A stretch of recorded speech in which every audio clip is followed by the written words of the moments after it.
I seem to always attract the same type of guy over and over again, whether they are already involved or not willing to commit. I give them the same 1,000% regardless, because when I'm in, I'm all in. They eat it up, and then about 4.5 years later, it's over. They eat what up? Okay. That too.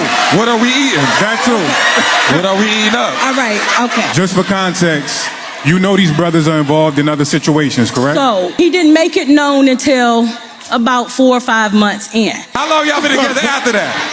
6 years straight. So that's 5 years, 7 months after you found out you was the other woman. Now this man is just in a relationship. He's not married, right? Get the out. Security. Security. Hey, listen, man. Hey, listen, man. A lot of times we'll talk about the karma that men have to receive when we are infidelities. That goes both ways. And if you find yourself continuing to repeat the same cycle, yes, there may have been junctures when you didn't know what was going on, but you staying for extended periods of time. You sending a message to the universe, to God, to the ancestors, however you perceive that I'm with the even knowing I'm violating somebody else's home, regardless of how bad it may be for that man, he still got a ring on his finger, and so does his wife. And you stepping in between matrimony. So that's a karma that you got to deal with. And you seem like a very sweet woman. Yeah. I could tell you probably a great individual, but a great individual doesn't block some of the mistakes that we make. One mistake could set your life back 10, 15, 20 years. Yes. And this is why you continue to be in this same cycle. Okay. Mike, what's up? What you write down? Hold my cup, pimp.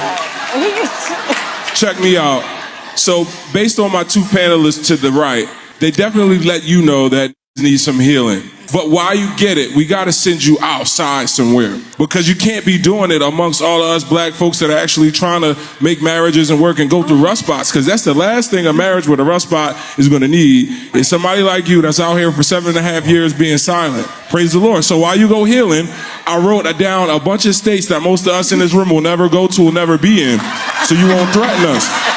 So we got Wyoming, either one of the Dakotas, north or south, right? We've got Oregon, Iowa, anywhere in Texas that's not Dallas or Houston, and all of Canada. So, put some names in the hat, but until you get yourself together, you can't be on the street, because it's not safe.